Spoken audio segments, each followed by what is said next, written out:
नमस्कार दोस्तों, स्वागत है आपका हमारे यूट्यूब चैनल में। दोस्तों, आज की घटना की शुरुआत उत्तर प्रदेश के कानपुर जिले से होती है और वहीं पर एक कमलीपुर नाम का गांव पड़ता है और उसी गांव में रहने वाली सुनीता देवी, जो कि एक विधवा औरत थी। 1 साल पहले सुनीता के पति की लंबी बीमारी की वजह से मौत हो चुकी थी, जिसकी वजह से सुनीता जो थी वो बिल्कुल टूट चुकी थी। लेकिन फिर भी सुनीता जो थी वो हिम्मत नहीं हारती है। इसके बाद सुनीता जो है वो किसी फैक्ट्री में मेहनत मजदूरी का काम करना शुरू कर देती है, क्योंकि सुनीता के पास कमाई का कोई जरिया नहीं था। सुनीता के पास मात्र अपनी आधा एकड़ जमीन थी, लेकिन उस जमीन से इसके घर का गुजारा नहीं चल सकता था और इसी वजह से यह महिला जो है वो फैक्ट्री में मजदूरी करने के लिए मजबूर हो गई थी। लेकिन जैसे ही 4-5 महीने का वक्त बीतता है तो फिर सुनीता ये सोचती है कि आखिर मैं कब तक मजदूरी करती रहूंगी, कोई दूसरा काम धंधा देख लेना चाहिए। सुनीता के परिवार में इसकी एक इकलौती बेटी होती है जिसका नाम काजल होता है। काजल जो कि अभी फिलहाल 12वीं कक्षा में पढ़ाई कर रही थी और वो पढ़ाई में काफी ज्यादा तेज तर्रार लड़की थी और फिर वो घर के भी कामकाज किया करती थी और इस तरीके से माँ बेटी जो है वो अपने घर परिवार में ठीक तरीके से रहती थी। लेकिन कुछ दिनों का वक्त बीत जाने के बाद जो सुनीता होती है वो अपने घर के अंदर अपने अकेलापन को महसूस करने लगती है। रात के टाइम पर सुनीता का अकेलापन उसे काफी परेशान करता था और इसी वजह से जो ये सुनीता थी वो किसी गैर लड़के के बारे में सोचना शुरू कर देती है। सुनीता जो है वो कई दिनों तक किसी गैर पुरुष की तलाश भी करती है, लेकिन उसकी तलाश तब खत्म हो जाती है जब उसे कोई ऐसा मिलता ही नहीं है। और फिर आखिरकार एक दिन ऐसा भी आ जाता है जिसमें शाम के 5 बज रहे थे। अब ये जो सुनीता थी वो अपने घर से बाहर निकल करके अपनी पड़ोसन कविता के घर पर चली जाती है। अब दोस्तों, वो कविता के घर पर दस्तक देती है, लेकिन उस वक्त कविता जो थी वो घर पर नहीं थी, बल्कि उसका बेटा घर में उस समय सुनील अकेला था। और इसके बाद जैसे ही सुनील घर के दरवाजे की खटखटाने की आवाज सुनता है तो फिर वो जाकर के घर का दरवाजा खोलता है। सुनील ये देखता है कि उसके सामने जो है वो बहुत ही खूबसूरत महिला खड़ी हुई थी। अब सुनील की नजरें जैसे ही सुनीता की खूबसूरती पर जाती है तो फिर वो उसकी खूबसूरती और सुंदरता को देख करके उसकी आंखें जो है वो खुली की खुली रह जाती है। सुनील ने आज से पहले इतनी खूबसूरत और गोरे रंग की महिला नहीं देखी थी। सुनील अपने मन में यही सोचने लग जाता है कि आज तक मैंने इतनी खूबसूरत महिला जो है वो जिंदगी में देखी ही नहीं थी। और फिर उसके बाद दोस्तों, ये जो महिला होती है वो सुनील से कहते हैं कि तुम्हारी मम्मी कहाँ पर है। तभी जो सुनील होता है वो बताता है कि वो किसी दोस्त के घर पर गई है और वो आने ही वाली है। और फिर इसके बाद ये महिला जो है वो उसके घर के अंदर जाती है और फिर सुनील के साथ बैठ करके मीठी मीठी बात करना शुरू कर देती है।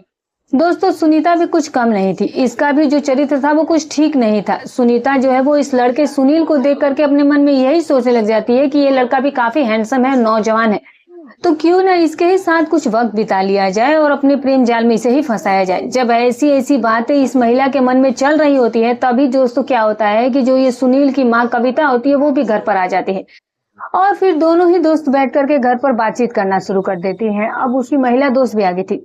तभी जो ये सुनीता होती है वो कविता से कहती है कि कविता, आजकल मेरी मजदूरी का काम ठीक से नहीं चल रहा है और मैं वो काम छोड़ना चाहती हूँ और फिर जैसे मैं इस काम को छोड़ना चाहूंगी तो फिर दूसरा भी काम ढूंढना है मुझे। तभी कविता कहती है कि तू कौन सा नया काम करने जाएगी। इसके बाद सुनीता कहती है कि इसी गाँव में कोई किराने की दुकान नहीं है और दूर पर है और इसीलिए मैं एक किराने की दुकान खोलना चाहती हूँ। मैं ये चाहती हूँ कि अपनी आधे एकड़ जमीन को किसी जमींदार के हाथों बेच दूं और उसे बेचने के बाद जितने पैसे आएंगे उससे मैं अपनी दुकान खोलूंगी और फिर जो पैसे बचेंगे उन पैसे से मैं अपनी बेटी काजल की शादी भी करवा दूंगी। तभी उसी समय उसकी दोस्त कविता कहती है कि तो बहुत अच्छी बात है, तुम ऐसा कर कि गाँव के जमींदार जो है वो उसे जाकर अपना जमीन बेच दे और फिर जाकर के एक छोटा सा दुकान खोले। इस तरीके से दोस्तों अब सुनीता को भी सारी बातें जो है वो समझ में आ जाती है। सुनीता कहती है कि ठीक है, फिर मैं इसी समय उस गांव के जमींदार जो है वो उसके पास जाती है और फिर इसके बाद सुनीता इसके घर से निकलती है और सीधे ही चली जाती है उस जमींदार के पास। उसके पास जाकर के बातचीत करती है और उसे कहती है कि मैं अपनी जमीन बेचना चाहती हूँ और उसके बाद मैं अपने लिए गाँव में दुकान खोलूंगी। तभी जमींदार कहता है कि ठीक है, फिर मैं तुम्हारी जमीन खरीदने के लिए तैयार हूँ। और अभी इस तरह से दोस्तों ये जो महिला होती है अपनी आधा एकड़ जमीन उस जमींदार को बेच देती है। जमीन बेचने के बाद अब सुनीता के पास अच्छे खासे पैसे आ चुके थे और फिर इसके बाद सुनीता जो है वो अपनी बेटी काजल से कहती है कि काजल, अब मैं अपनी मनपसंद जो है दुकान वो खोलूंगी और हमारी दुकान भी बहुत अच्छी खासी चलेगी और उससे जितने पैसे मुझे बचेंगे जमीन से उससे फिर मैं कुछ सालों में तुम्हारी शादी करवा दूंगी। तभी बेटी काजल कहती है कि माँ, अभी तो मैं पढ़ाई ही कर रही हूँ, मुझे अभी शादी नहीं करनी है। और फिर दोस्तों इस तरीके से 2-4 दिनों का वक्त बीतने के बाद जो ये सुनीता होती है वो इस गाँव में एक बहुत अच्छी खासी दुकान भी खोल लेती है और दुकान जैसे ही खोली जाती है तो फिर इस गांव के जो सभी लोग थे अब इसी की दुकान से सामान खरीदने के लिए आने लगते हैं, क्योंकि दोस्तों जो ये सुनीता का स्वभाव था वो बहुत अच्छा स्वभाव था। दूसरी बात ये भी थी कि गांव के जो लोग थे वो इस महिला की खूबसूरती को देखने के लिए भी इसकी दुकान पर चले जाया करते थे। इस तरीके से अब सुनीता की दुकान दिन दुगनी और रात चौगनी तरक्की कर रही थी। और फिर जैसे ही थोड़ा सा वक्त बीत जाता है तो फिर सुनीता के पास अब खाना खाने तक का टाइम नहीं होता था। इसके दुकान पर हर समय ही ग्राहक खड़े रहते थे और दुकान इतनी अच्छी खासी चल जाती है कि अब सुनीता अपने मन में यही सोचने लग जाती है कि मुझे तो अब खाने पीने तक का टाइम नहीं मिलता है, तो कोई ना कोई नौकर रख लेना चाहिए। और फिर आखिरकार एक ऐसा भी दिन आ जाता है दोस्तों कि जिसमें सुबह शाम के तकरीबन 4-5 बजे का वक्त हो रहा था। अब ये जो महिला है वो अपनी दुकान में उस समय अकेली ही बैठी हुई थी। तभी सुनीता को ये ख्याल आता है कि उसके ही पड़ोस में कविता भी रहती है और कविता का बेटा सुनील वो भी काफी हैंडसम और नौजवान लड़का है, तो क्यों ना उसे इस दुकान पर मैं अपने काम पर रख लूं। अब दोस्तों उसी समय सुनीता जो है अपनी दुकान का शटर बंद करती है और फिर सीधे ही अपनी दोस्त कविता के घर की तरफ चल देती है। उसके घर के जगह दरवाजा खटखटाती है और फिर जाकर के कविता उसकी दोस्त घर का दरवाजा खोलती है। और तभी जो सुनीता होती है वो अपनी दोस्त से कहती है कि आजकल तेरा बेटा क्या काम कर रहा है सुनील। तो उसी समय कविता कहती है कि मेरा बेटा जो है वो 2-4 दिनों से फैक्ट्री में काम करने लगा है। तभी सुनीता कहती है कि उसे फैक्ट्री में जाने की कोई जरूरत नहीं है, मेरी दुकान बहुत अच्छी चलती है और मुझे भी एक काम करने वाले नौकर की जरूरत है। अगर तुम चाहो तो तुम्हारा बेटा सुनील मेरे दुकान में नौकरी कर सकता है, इसके बदले में मैं उसे 10,000 रुपए महीने की भी दिया करूंगी।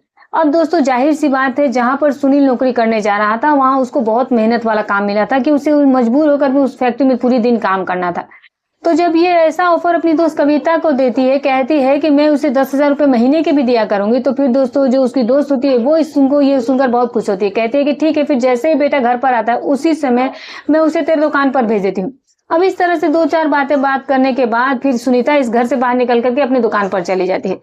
अब 15-20 मिनट का वक्त गुजर जाने के बाद सुनील भी अपने घर पर पहुंच जाता है। तभी उसकी माँ उसे कहती है कि बेटा अब तुझे फैक्ट्री में काम करने की कोई जरूरत नहीं है, क्योंकि आज जानता है कि हमारे घर पर सुनीता आई थी और उसने बहुत अच्छी खासी दुकान भी खोल रखी है और अब उसकी दुकान भी बहुत अच्छी खासी चल रही है और वो तुझे अपनी ही दुकान पर नौकर के तौर पर रखना चाहती है।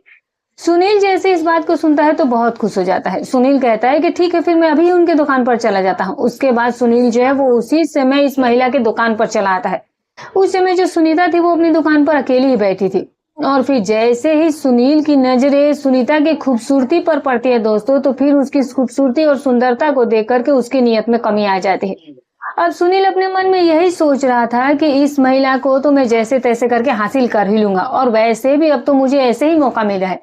दूसरी तरफ क्या होता है दोस्तों कि जैसे ही सुनीता इस लड़के सुनील को अपनी दुकान पर देखती है तो वो भी अपने मन में इस बात को ठान लेती है कि इस लड़के को मुझे जैसे तैसे करके हासिल करना होगा।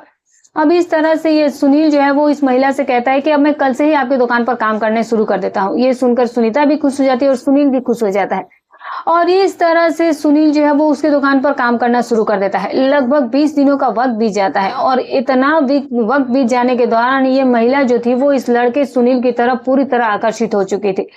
दूसरी तरफ सुनील भी अपनी मालकिन की तरफ बिल्कुल ही आकर्षित हो चुका होता है। दोनों जो है वो कई घंटों तक दुकान के अंदर बैठ कर के एक दूसरे से बात करते थे, लेकिन फिर भी दोनों को फिलहाल तक मौका नहीं मिल पाया था कि दोनों अपना वक्त एक साथ बिता सके। इसी तरीके से दोस्तों कुछ दिन बीतने के बाद फिर एक ऐसा भी दिन आ जाता है कि एक दिन सुबह के 8 बजे के आसपास का वक्त हो रहा था और सुनील की जो माँ होती है वो बेटे से कहती है कि बेटा मैं 2 दिनों के लिए तेरे मामा के घर पर जा रही हूँ क्योंकि तुम्हारे मामा की तबीयत अचानक से खराब हो गई। ये सुनकर सुनील बहुत खुश हो जाता है और माँ जो है वो कुछ बातें कहने के बाद वो अपने घर से निकल जाती है और फिर सीधे सुनील के मामा के घर पर चली जाती है और सुनील भी उसी समय अपनी दुकान पर जाता है। और फिर इसके बाद सुनील जो है वो अपनी मालकिन से जाकर के कहता है कि मालकिन आज मेरे घर पर मेरी माँ नहीं है, माँ जो है वो मामा के घर पर गई हैं क्योंकि मामा जी बीमार हो गए हैं और इसीलिए आज हमारे पास बहुत अच्छा समय भी है और मौका भी है और हम दोनों एक साथ एक घर में ही रह करके वक्त बिता सकते हैं। अब जैसे ही मालकिन अपने नौकर की बात सुनती है तो बहुत खुश हो जाती है और तभी सुनीता कहती है कि ठीक है, फिर आज रात को 10 बजे मैं तेरे घर पर आती हूँ और फिर हम दोनों जो है वो एक साथ ही दोनों बैठकर बातचीत करेंगे, सब कुछ करेंगे। इस तरह से ये दोनों ही नौकर और मालकिन खुश हो गए थे। पूरा दिन गुजर जाने के बाद जैसे ही रात के 9 बजते हैं तो फिर इसके बाद जो ये सुनीता और जो इसका नौकर सुनील होते हैं वो दुकान का शटर नीचे करते हैं। अब जैसे ही दुकान बंद कर दी जाती है तो फिर सुनीता जो है वो अपने घर पर आ जाती है और सुनील अपने घर पर चला जाता है और फिर सुनीता और उसकी बेटी काजल दोनों बैठ करके एक साथ में खाना खाते हैं। रात के तकरीबन 10 बजे चुके थे और अब सुनीता और काजल जाकर एक ही कमरे में अंदर ले जाते हैं। आधे घंटे का वक्त बीत जाने के बाद काजल की उसकी बेटी को गहरी नींद आ जाती है, लेकिन सुनीता को नींद नहीं आ रही थी। सुनीता जो है वो अपने नौकर सुनील से मिलने के लिए बेचैन हो रही थी। सुनीता ये देखती है कि अब उसकी बेटी काजल बहुत गहरी नींद में सो रही है और फिर इसके बाद उसी समय सुनीता इस कमरे से बाहर निकलती है और सीधे दबे पांव सुनील के घर की तरफ चल पड़ती है और सुनीता के घर के दरवाजे पर दस्तक देती है। वो घर का अपना दरवाजा खुलता है। सुनील देखता है कि उसके सामने उसकी मालकिन खड़ी होती है और फिर इसके बाद जो ये सुनील होता है वो मालकिन को घर के अंदर ले जाता है और फिर घर का मुख्य दरवाजा बंद कर दिया जाता है। अब दोनों ही जाकर कमरे में बैठ जाते हैं और फिर इसके बाद ये दोनों अपनी अपनी मर्जी से, रजामंदी से एक दूसरे के साथ वक्त बिताने लगते हैं। दोनों जो एक दूसरे के बीच में गलत रिश्ते बनाते हैं और ये दोनों बिना डरे बिना झिझके इस काम को किए जा रहे थे। दोनों को ही कहीं ना कहीं इस काम को बहुत करने से बहुत खुशी मिल रही थी और फिर जैसे इनका काम खत्म हो तो फिर ये महिला जो उसकी मालकिन होती है उसे कुछ पैसे देती है और कहती है कि अब तो जब भी मौका मिलेगा तो मैं तेरे घर पर आ जाऊंगी और अब जब तुझे मौका मिले तो तू मेरे घर पर आ जाना। अब इस तरह से नौकर और मालकिन की प्रेम कहानी जो है वो यहीं से शुरुआत हो जाती है। लेकिन दोस्तों सुनीता और सुनील इस बात को नहीं जानते थे कि आगे चल करके उनके साथ क्या कांड होने वाला था। कुछ दिनों का वक्त बीता है और फिर एक ऐसा भी दिन आता है कि सुबह के तकरीबन 7 बजे के आसपास का वक्त हो रहा था। काजल जो थी वो अपनी माँ के पास जाती है और जा करके काजल अपनी माँ से कहती है कि माँ आज मेरा जन्मदिन है और मैं अपना जन्म बहुत अच्छे तरीके से मनाना चाहती हूँ। तभी उसकी माँ कहती है कि बेटी तू मेरी इकलौती बेटी है, एक ही बेटी है और इसीलिए मैं भी तेरा जन्मदिन बहुत धूमधाम से मनाऊंगी। उसी समय सुनीता अपनी बेटी से ये भी बात कहती है कि आज मुझे सामान खरीदने के लिए, यानी कि दुकान का सामान खरीदने के लिए वैसे भी बाजार जाना है, शहर जाना है, तो वहीं से मैं तेरे लिए अच्छी सी केक भी खरीद कर लाऊंगी। इस तरीके से ये कुछ बातें कहने के बाद सुनीता जो है वो अपने घर से बाहर निकल करके अपने दुकान पर जाती है। थोड़ी देर के बाद वो नौकर सुनील भी दुकान पर आता है और फिर इसके बाद जो ये महिला होती है वो अपने नौकर सुनील से कहती है कि आज दुकान का सामान खरीदने के लिए हमें शहर में जाना पड़ेगा और शहर में तो हम जरूर जाएंगे और फिर शहर में जाने के बाद वहाँ कोई होटल देखेंगे और होटल में कमरा बुक करने के बाद हम दोनों जो है वहीं पर एक दूसरे के साथ समय बिताएंगे। अब जैसे ही नौकर सुनील अपनी मालकिन की ऐसी बातों को सुनता है तो नौकर भी बहुत खुश हो जाता है। इसके बाद उसी समय जो ये सुनीता होती है अपनी दुकान का शटर बंद करती है और फिर नौकर सुनील से कहती है कि चलो कोई अच्छी सी ऑटो रिक्शा देखो और फिर वो एक ऑटो रिक्शा लाता है और फिर ये दोनों जो है वो उसी ऑटो रिक्शा में बैठ जाते हैं और फिर थोड़ी देर के बाद ये दोनों शहर में पहुंच भी जाते हैं। शहर में जाने के बाद किसी होटल की तलाश करनी शुरू की जाती है और फिर जैसे ही दोनों को होटल मिलता है तो फिर उस होटल में जाने के बाद होटल के मालिक को दुगने तुगने दाम देकर उस होटल में एक कमरा बुक किया जाता है। फिर कमरा बुक करने के बाद अब सुनीता और नौकर उस कमरे में जाते हैं और फिर इसके बाद इन दोनों के बीच में वही गंदा और घिनौना खेल शुरू हो जाता है। सुनीता और नौकर सुनील दोनों आज भी अपने रिश्ते कायम करते हैं और ये दोनों मिलकर के अपनी ही रजामंदी से इस गलत काम को काफी देर तक अंजाम देते हैं और फिर जैसे ही दोनों की अपनी अपनी सारी इच्छाएं और जरूरतें पूरी हो जाती है तो फिर इसके बाद जो ये सुनीता होती है वो अपने नौकर सुनील से कहती है कि चलो बाजार चलते, वैसे भी बहुत सारा सामान खरीदना है और बेटी के लिए बर्थडे केक भी खरीदना है। इसके बाद ये दोनों फिर इस होटल से बाहर निकल करके शहर में चले जाते हैं। नौकर सुनील और ये सुनीता जो है वो दुकान का सामान खरीदते हैं और फिर एक केक भी खरीद लिया जाता है और फिर ये सारा सामान खरीदने के बाद शाम के 6 बजे के आसपास ये दोनों वापस गांव में लौट जाते हैं। लेकिन तभी सुनीता कहती है कि सुनील आज हम अपनी दुकान नहीं खोलेंगे, अब कल सुबह ही दुकान खोला जाएगा। इस तरीके से सुनीता अब अपने घर पर जाती है और अपनी बेटी काजल से कहती है कि काजल रात के तकरीबन 8 बजे के आसपास हम तेरे जन्मदिन बर्थडे का केक काटेंगे। अब इस तरह से जैसे ही रात के 8 बजे का वक्त होता है तो फिर उसी समय जो ये सुनीता होती है वो अपने नौकर सुनील के पास फोन करती है और फिर सुनील से कहती है कि आज मेरी बेटी का जन्मदिन है और उसे मनाने के लिए तुम्हें तो घर पर आना ही होगा। अब तभी सुनील भी हंसता हुआ कहता है कि ठीक है, मैं आपके घर पर जल्दी ही पहुंच जाऊंगा और इस तरह से अब सुनील भी इसके घर पर आ जाता है। इसके बाद बेटी का जन्मदिन बहुत ही धूमधाम के साथ मनाया जाता है। काजल को इसके बारे में कुछ भी नहीं पता था। काजल को इस चीज को लेकर बिल्कुल भी भनक नहीं थी और अब जैसे ही बेटी का जन्मदिन मनाया जाता है तो फिर सुनील अपने घर पर लौट जाता है और फिर काजल और उसकी माँ जो होती है वो अब खाना पीना खाने के बाद जाकर के कमरे में गहरी नींद में सो जाते हैं। इसके बाद 2-4 दिनों का वक्त भी जाता है और फिर दोस्तों क्या होता है कि एक ऐसा भी दिन आता है कि सुबह के 8 बजे के आसपास का वक्त हो रहा था। आज भी दोस्तों इस लड़के सुनील की जो माँ कविता थी वो अपने बेटे से कहती है कि बेटे तेरे मामा का फिर से फोन आया था और तेरे मामा की तबीयत और कुछ ज्यादा ही बिगड़ने लगी है तो मुझे फिर से उनके पास जाना होगा। तो फिर मैं 2-3 दिन के लिए तेरे मामा के घर पर जा रही हूँ, तो तुम अच्छे से घर पर रहना और ख्याल रखना। और आज भी ये लड़का सुनील ये बात सुन करके खुश हो जाता है। उसके बाद ये माँ जो है उसे 2-4 बात कहने के बाद अपने घर पर से निकल करके सीधे अपने भाई के घर पर चले जाती है। इसके बाद लड़का फिर से दुकान पर जाता है सुनील, और फिर अपनी मालकिन से जा करके कहता है कि आज आपको पता है कि आज भी मेरी माँ अपने घर पर नहीं है, क्योंकि वो आज भी मामा के घर पर गई है, तो आज की रात हम दोनों जो है वो एक साथ वहीं पर बिता लेंगे। ये सुनकर के मालकिन भी खुश हो जाती है।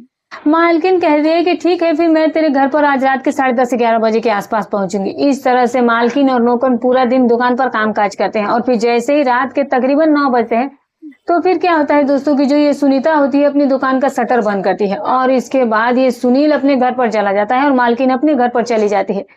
इसके बाद दोस्तों आज भी सुनीता जो है वो अपनी बेटी के साथ बैठ करके खाना खाती है, और माँ बेटी दोनों एक ही कमरे में खाना पीना करके लेट जाती है। काजल को थोड़ी देर के बाद गहरी नींद में आ जाती है, और फिर सुनीता उसी समय अपने घर से बाहर निकलती है और सीधे ही अपने नौकर के घर पर चली जाती है। जाकर के सुनील के घर का दरवाजा खटखटाती है, और वो सुनील आकर दरवाजा खुलता है। सुनील देखता है कि उसकी खूबसूरत मालकिन उसके घर के ठीक सामने खड़ी थी, और फिर सुनील जो है वो अपनी मालकिन का हाथ पकड़कर उन्हें कमरे के अंदर ले जाता है और घर का दरवाजा बंद करता है। और आज की भी रात इस नौकर और इस मालकिन के बीच में गलत रिश्ते कायम होते हैं। लेकिन दूसरी तरफ दोस्तों सुनीता की जो बेटी काजल होती है उसकी अचानक से आंख खुल जाती है। वो देखती है कि उसकी जो माँ है वो घर में नहीं है, और ना ही वो बिस्तर पर है। और जो काजल होती है वो अपनी माँ को पूरे घर में आवाज देती है, तलाश करती है। ये काजल देखती है कि रात के तकरीबन 11 बज रहे थे। तभी काजल अपने मन में ये सोचती है कि आखिर उसकी माँ चली कहाँ पर गई है। और जैसे ही काजल अपने घर से बाहर निकलती है तो सुनील का भी घर सामने ही होता है, और सुनील जो है वो गली में खड़ी होकर के अपनी माँ को इधर उधर ढूंढ रही थी, तलाश कर रही थी। और उसी समय सुनील के घर का दरवाजा खुलता है, और फिर दोस्तों क्या होता है कि उसके घर से सुनीता जो है वो बाहर निकलती है। अब सुनीता जैसे ही बाहर आ रही होती है तो फिर उसकी बेटी काजल उसे देख लेती है, और फिर काजल सब कुछ समझ जाती है। वो ये बात जान जाती है कि उसकी माँ जो है वो गलत रास्ते पर चल पड़ी है। अब उसकी माँ जो है वो अपने ही नौकर सुनील के साथ समय बिताती है, और उसे आज तक इस चीज की भनक तक नहीं हो पाई थी। अब दोस्तों क्या होता है कि काजल अपनी माँ से कुछ नहीं कहती, अपने घर पर आकर चुपचाप से बिस्तर पर लेट जाती है, और 10 मिनट का वक्त बीतने के बाद अब उसकी माँ भी घर के अंदर प्रवेश कर जाती है और काजल के पास जाकर के लेट जाती है। लेकिन काजल जो है वो अपने मन में यही बात सोच रही थी कि उसकी माँ जो है वो गलत काम कर रही थी, और इसकी सजा तो उसे मिलनी ही चाहिए। और इस तरह से दोस्तों आज की पूरी रात बीत जाती है, और फिर क्या होता है कि कुछ दिन का वक्त बीत जाता है। अब शाम के तकरीबन 6 बजे के आसपास का वक्त हो रहा था। काजल उसी समय अपने घर से कुछ पैसे लेकर के बाहर निकलती है, और फिर क्या करना था दोस्तों, आज उसने कुछ अलग ही अपने मन में प्लान बनाया हुआ था, जिसके बारे में उसकी माँ तक नहीं जानती थी कि बेटी जो है वो दरअसल क्या करने जा रही थी। और बेटी ने ये बात जो है वो डिसाइड कर लिया था कि आज उसे क्या करना है। आज जो उसकी माँ ने गलत काम किया उसे किसी भी तरह से उस चीज के बारे में फैसला करना था, और इसीलिए वो बिना सोचे समझे दोस्तों उसने एक ऐसा डिसीजन ले लिया था जो कि शायद उसे नहीं लेना चाहिए था। और फिर दोस्तों इस कहानी में इसके बाद जो कुछ भी होता है यकीनन जब आप सुनेंगे तो आपके भी होश उड़ करके रह जाएंगे कि भला ऐसे कैसे हो सकता है। तो दोस्तों कहानी में बने रहिए।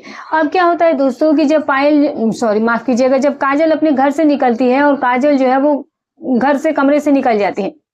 अब काजल जो है वो कुछ घर से पैसे भी लेकर निकली थी, और फिर वो सीधे ही एक मेडिकल शॉप पर जाती है। मेडिकल शॉप पर भी एक लड़का बैठा था जिसका नाम रवि होता है, और फिर वो रवि से जाकर के कहती है कि मुझे नींद की कुछ गोलियां चाहिए। अब रवि जैसे इस लड़की काजल को देखता है, इसकी खूबसूरती को देखता है, तो फिर इसकी खूबसूरती को देख करके ये जो लड़का होता है रवि कहने लगता है कि मेरे पास नींद की गोलियां नहीं है। लेकिन काजल इस लड़की का इशारा समझ जाती है। अब उसी समय काजल रवि से कहती है कि जो तुम अपने मन में इच्छा दबाए हो, मैं उस इच्छा को बिल्कुल पूरा कर सकती हूँ। मैं तुम्हारे साथ समय बिल्कुल बिता सकती हूँ, लेकिन इसके बदले में तुम्हें मुझे नींद की दवाइयां देनी होगी। अब रवि जैसे इस लड़की काजल की बात को सुनता है तो फिर रवि अपने मन में यही सोचता है कि लड़की जो है वो मेरे साथ वक्त बिताने के लिए तैयार है। अब रवि जो है वो उसी समय इस लड़की को कुछ दवाइयां दे देता है। रवि उससे कहता है कि ठीक है, फिर आज रात को मेरे घर पर आना। लेकिन तभी लड़की कहती है कि आज रात को मैं नहीं आऊंगी, बल्कि कल रात को मैं तुम्हारे पास आ सकती हूँ। अब ये बातें कहने के बाद नींद की दवाइयां लेकर के ये काजल जो है वो अपने घर पर लौट आती है, और इसके बाद काजल जो है वो अपने घर के अंदर बहुत अच्छी वाली खीर बनाते हैं, और उसी खीर में वो दवाइयां मिला देती है। उसी समय दोस्तों काजल जो है वो अपनी माँ के पास फोन करती है, और फिर माँ से कहती है कि माँ आज मैंने बहुत ही टेस्टी बहुत ही स्वादिष्ट खीर बनाई है, तो तुम ऐसा करना कि सुनील भैया को भी साथ में लेकर आना, और सुनील भैया भी आज हमारे यहाँ खीर खा लेंगे। अब जैसे ये बात काजल अपनी माँ से कहती है तो माँ भी बेटी की बात सुनकर के खुश हो जाती है। फिर माँ कहती है कि ठीक है, तो हम रात को 9 बजे के आसपास दुकान बढ़ा करके घर पर आ जाएंगे। इसके बाद जैसे ही रात के तकरीबन 9:15 बजे के आसपास का वक्त होता है तो फिर मालकिन और नौकर दुकान को बंद करते हैं। सुनीता जो है वो सुनील से कहती है कि आज मेरी बेटी ने बहुत अच्छी खीर बनाई है और तुम्हें भी बुलाया है, तो तुम्हें आज मेरे साथ मेरे ही घर पर चलना होगा। और इस बात के लिए सुनील भी मान जाता है। फिर इसके बाद सुनीता और सुनील जो है वो रात के 9:30 बजे के आसपास उसके घर पर जाते हैं। काजल देखती है कि आज उसकी माँ और उस नौकर जो है वो घर में आ चुके थे। तभी काजल अपनी माँ से कहती है कि माँ, आज मैंने आप लोगों के लिए बहुत टेस्टी खीर बनाई है, तो चलिए खीर खा लीजिए। इसके बाद काजल अपनी माँ को खीर देती है और साथ में उस लड़के सुनील को भी खीर देती है। लड़का भी खीर खाता है और उसकी माँ भी खीर खा लेती है। और फिर उसी समय काजल जो है वो सुनील से कहती है कि सुनील, मैं तुम्हारी बहन जैसी लगती हूँ, तो तुम्हें आज रात हमारे ही घर पर 1 घंटा रहना है। हम तीनों मिल करके बैठ करके खूब अच्छे से बात करेंगे। इस बात से सुनील भी खुश हो जाता है और सुनीता भी ये बात सुनकर के खुश होती है। सुनीता कहती है कि कोई बात नहीं, अगर मेरी बेटी तुम्हें यहाँ पर कुछ देर रुकने के लिए कह रही है तो तुम यहाँ पर बिल्कुल रुक जाओ, मुझे भी इस बात से कोई दिक्कत नहीं। अब दोस्तों, जो सुनील और जो काजल और जो साथ में सुनीता थे, ये तीनों ही घर में बैठ करके एक दूसरे से बातचीत करने में व्यस्त हो जाते हैं। और जैसे ही तकरीबन 20-25 मिनट का वक्त बीता है तो सुनीता और ये जो सुनील थे वो कहीं ना कहीं बेहोश हो जाते हैं। और फिर जैसे ही ये दोनों बेहोश होते हैं तो फिर इसके बाद जो बेटी काजल थी वो बहुत बड़ा कांड करने वाली थी। काजल घर में हथियार ढूंढती है, तब उसे कुछ भी घर में नहीं मिलता है। अब घर में ही एक कसी पड़ी थी। अब काजल जो है वो उस कसी को उठा लेती है। सबसे पहले वो सुनील के पास जाती है और फिर सुनील पर उस चीज से वार कर देती है। और फिर जैसे इस कांड को अंजाम दिया जाता है तो फिर अब काजल अपनी माँ के पास उस हथियार को लेकर पहुंचती है। उसकी माँ जो थी वो नीचे बेहोश लेटी हुई थी और काजल जो है वो उसी समय अपनी माँ पर भी उसी चीज से वार कर देती है। और फिर इस पूरे हत्याकांड को अंजाम देने के बाद रात के ही समय में जो ये काजल होती है वो अपने चाचा के घर पर चली जाती है और चाचा को जाकर बताती है कि मेरी जो माँ है उनकी लाश घर में पड़ी है और साथ में हमारे नौकर की भी लाश पड़ी हुई है। और वो दोनों जो है वो आपत्तिजनक स्थिति में मैंने उन दोनों को देखा था और इसीलिए आज उन दोनों का ही मैंने काम तमाम कर दिया। अब जैसे ही चाचा अपनी भतीजी की ऐसी बात सुनता है तो उसके होश उड़ कर रह जाते हैं, रोंगटे खड़े हो जाते हैं।